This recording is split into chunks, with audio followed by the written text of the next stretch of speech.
ठीक है, ठीक है। Yes sir. तो अब ये इंस्ट्रूमेंट उठा के हमने यहाँ शिफ्ट कर दिया, तो अब नई सिरे से सर्वे लेवलिंग शुरू होगी। तो आपको पता है कि पहली रीडिंग होती है बैक साइड रीडिंग। तो इस सेटिंग के लिए, इस पोजीशन ऑफ डंपी लेवल के लिए बैक साइड रीडिंग उसी पॉइंट पे होगी जिस पॉइंट पे पिछली सेटिंग पे फोर साइड रीडिंग थी। समझेगी, समझेगी, समझेगी बात को? Yes sir. सबने ध्यान से समझनी है ये बात। जी, अब जैसे ये पहले हमारी पोजीशन थी, तो इस पोजीशन पे फोर साइड रीडिंग ये जमीन का पॉइंट था, इस पॉइंट के ऊपर हमने स्टाफ रख दिया और ये फोर साइड रीडिंग पढ़ ली। अब हमने अपना इंस्ट्रूमेंट ही शिफ्ट कर दिया डंपी लेवल। तो जब नई सेटिंग में हमने पहली रीडिंग पढ़नी है, मतलब नई सेटिंग के लिए जो बैक साइड रीडिंग वो कहाँ पढ़नी है, किस पॉइंट पे पढ़नी है? वो जमीन के उसी पॉइंट पे पढ़नी है जिस पॉइंट पे हमने पिछली सेटिंग की लास्ट रीडिंग पढ़ी थी, मतलब इसी पॉइंट पे जमीन के। तो अब इस पॉइंट पे ही हमने दोबारा स्टाफ रख दिया और इस सेटिंग में रीडिंग पढ़ी, तो वो कहलाएगी इन नई सेटिंग की बैक साइड रीडिंग, जो कि ये BS लिखा हुआ है। समझेगी? पॉइंट वही है जमीन का, जहां पर हमने पहले छोड़ा था उसी पॉइंट से शुरू करना है। समझेगी? Yes sir. तो अब ये क्या है? अब सपोज कर लो ये बैक साइड रीडिंग हो गई। सपोज कर लो हमने काम यहाँ तक ही करना था, तो हमें इंटरमीडिएट रीडिंग नई सेटिंग में लेने की जरूरत ही नहीं है। तो हमने एक बैक साइड पढ़ी और एक हमने अपना जहाँ तक हमने काम करना था वहां तक की रीडिंग पढ़ी, वो हमारी फोर साइड ही हो गई। तो इन्होंने फोर साइड लिख लिया। जरूरी थोड़ी कि इंटरमीडिएट होनी चाहिए। अगर छोटा सा ही काम है तो एक बैक पढ़ लो, एक फोर पढ़ लो, काम खत्म। ठीक है जी, क्लियर है? क्लियर है? Yes sir. Yes sir. अब देखो चेंज पॉइंट क्या होता है। चेंज पॉइंट कौन सा पॉइंट होता है स्टूडेंट? देखो ये वाला पॉइंट, जिस पॉइंट के ऊपर पुरानी सेटिंग में फोर साइड पड़ी गई और नई पोजीशन में बैक साइड पड़ी गई, वो पॉइंट जमीन का जिस पे फोर साइड रीडिंग भी पड़ी जाती है और बैक साइड रीडिंग भी पड़ी जाती है। जब इंस्ट्रूमेंट शिफ्ट होता है उस पॉइंट को क्या बोलते हैं? चेंज पॉइंट बोलते हैं, CP बोलते हैं। चेंज पॉइंट क्या होता है? It is the point where both fore side and back side readings are taken. ये वाला जमीन का पॉइंट जिस पे फोर साइड रीडिंग भी ली जाती है और बैक साइड रीडिंग भी ली जाती है, it is denoted by CP. It means that the dumpy level is shifted from previous point। मतलब इसका मतलब ये है, जब चेंज पॉइंट आ गया इसका मतलब कि डंपी लेवल आपका शिफ्ट हो गया है नई पोजीशन पे। क्लियर है सबको ये? अगर नहीं क्लियर दोबारा पूछो। यस। ये चीजें बेसिक है स्टूडेंट। अगर आपने थ्योरी समझनी है अच्छी तरह से, न्यूमेरिकल समझनी है अच्छी तरह से, प्रैक्टिकली लेवलिंग करनी है, प्रैक्टिकली परफॉर्म करनी है, ये बेसिक चीजें हैं। ये अगर आपको आती होंगी तो आप इजीली कर लोगे। और अभी शुरू हुआ है चैप्टर, मैं कहूंगा आप 2-3 बार जितनी बार मर्जी समझ सकते हो, समझ लो, आगे इजी रहेगा। अगर किसी को नहीं पता लगा back side, intermediate side, four side, change point क्या होते हैं, अब पेपर में ये भी आ जाते हैं, define back side, define intermediate side, define four side. तो अगर जैसा भी क्वेश्चन आएगा उस हिसाब से आपने डायग्राम के साथ उसको डिफाइन कर देना है। समझिए, समझिए। Yes sir. अब अगर किसी को नहीं पता लगा जितना पढ़ाया तो पूछो। अभी हम डेफिनेशन ही पढ़ रहे हैं, बेसिक डेफिनेशन।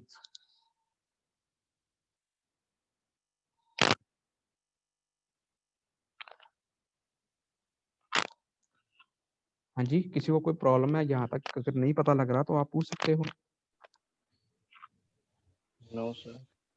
आगे चलें फिर अगली डेफिनेशंस करें। आगे चलें। Yes ji sir. बाकी बच्चे क्यों नहीं बोल रहे? 14 बच्चे हैं, कितने हैं यहाँ पे? हरमनदीप, रमनदीप, विकास, पता लग रहा है? यस चिराग, सर। इश, गगनदीप, हर्षदीप, पता लग रहा है? Yes sir. हाँ जी सर। हाँ जी बोलो। हाँ जी सर। चलो अब हम अगला अगला देखते हैं, अगली डेफिनेशन,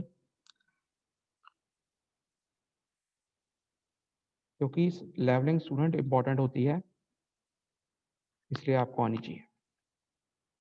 अब आगे आ जाओ। आगे ये भी इंपॉर्टेंट टर्म्स हैं बहुत। ये जस्ट थ्योरी है पर आपको पता होनी चाहिए लाइन ऑफ कॉलिमेशन। सबको स्क्रीन विजिबल है ना, दिख रही है ना मेरी स्क्रीन, वाई भी क्लियर है? हाँ जी। अब Yes, sir. अब स्टूडेंट लाइन ऑफ, ये आपको याद करना पड़ेगा, ये भी बहुत बारी आया पेपर में, डिफाइन लाइन ऑफ। सर बाहर नहीं क्लियर आंदी भी। बाकियों को आ रही है क्लियर? हाँ जी सर। Yes sir. कोई बात नहीं। अब देखो स्टूडेंट, ये थ्योरी में आपको पता होना चाहिए लाइन ऑफ कॉलिमेशन क्या होती है। अब देखो, अब आगे हम मुझे पढ़ेंगे डिटेल में different parts of dumpy level. तो डंपी लेवल में क्या लगा होता है? एक टेलीस्कोप लगा होता है, ठीक है, आगे पढ़ाऊंगा मैं। डंपी लेवल में क्या लगा होता है? एक टेलीस्कोप लगा होता है। तो उस टेलीस्कोप का जिस तरफ से हम देखते हैं उसे बोलते हैं आईपीस, पता है ना आपको आईपीस। और जो जो दूसरी तरफ होता है जिससे हमें ऑब्जेक्ट दिखता है उसको हम बोलते हैं ऑब्जेक्ट, ऑब्जेक्ट पीस या ऑब्जेक्ट वेन या ऑब्जेक्ट ग्लास। ठीक है, ठीक है, ठीक है। Yes, sir. तो लाइन ऑफ कॉलिमेशन क्या होती है? देखो ध्यान से, इमेजिनरी लाइन, ये एक इमेजिनरी लाइन होती है जॉइनिंग, किसको ज्वाइन करती है? Centre of the object glass, जो ऑब्जेक्ट ग्लास है उसके सेंटर को ज्वाइन करती है, किसके साथ?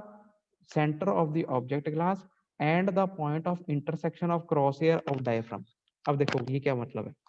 अब देखो, एक होता है ऑब्जेक्ट ग्लास जिससे हमें ऑब्जेक्ट दिखता है, एक होता है आई पीस जिसमें हम आंख देख के आंख से व्यू करते हैं। अब डंपी लेवल में क्या होता है? आई पीस में क्या होता है? एक क्रॉस हेयर लगे होते हैं। अगर जिन्होंने प्रैक्टिकल करा है उनको पता होगा, नहीं तो मैं आपको अभी हम डिटेल में पढ़ेंगे। जो डंपी लेवल का आई पीस होता है उसके उसके अंदर क्रॉस हेयर लगे होते हैं, क्रॉस वायर कहते हैं उसे, क्रॉस की फॉर्म में, प्लस की फॉर्म में तार लगी होती है, प्लस की फॉर्म में।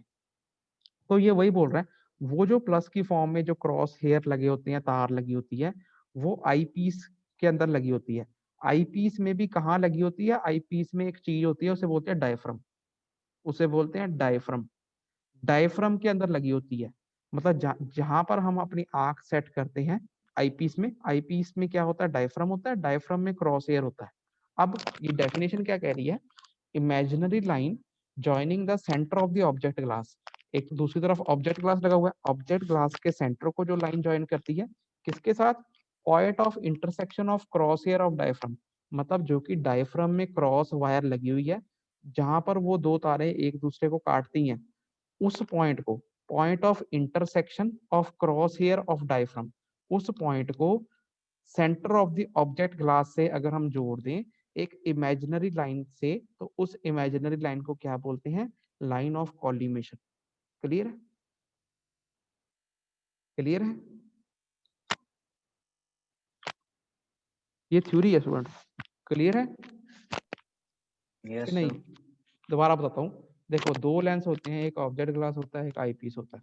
आई पीस मतलब जिससे हम आई सेट करते हैं, आंख लगाते हैं। ऑब्जेक्ट ग्लास से हमें ऑब्जेक्ट दिखता है।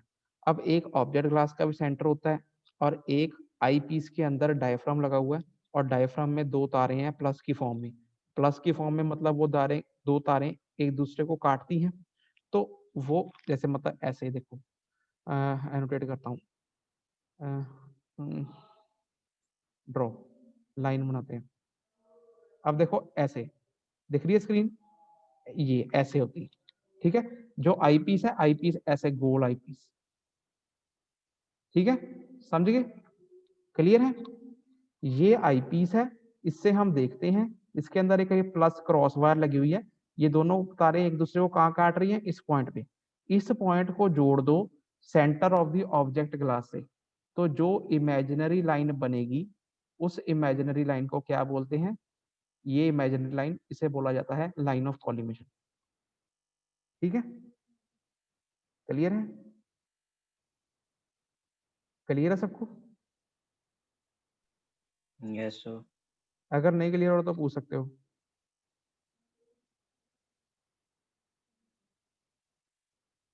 आगे चलूं? इंपॉर्टेंट है, लाइन ऑफ कॉलिमेशन डिफाइन करने के लिए आ जाती है, हर दूसरे पेपर में आती है ये, और एक्सिस ऑफ टेलीस्कोप भी।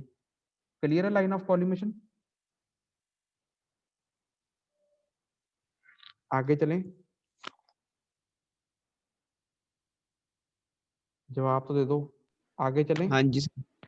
नेक्स्ट है स्टूडेंट एक्सिस ऑफ टेलीस्कोप। अब एक्सिस ऑफ टेलीस्कोप भी क्या होती है? जो डंपी लेवल में एक टेलीस्कोप लगा हुआ है उसी के अंदर ही है ये भी, ये भी इमेजिनरी लाइन है, इमेजिनरी लाइन जॉइनिंग द, अब देखो ऑब्जेक्ट क्लास भी लगा हुआ है और आईपीसी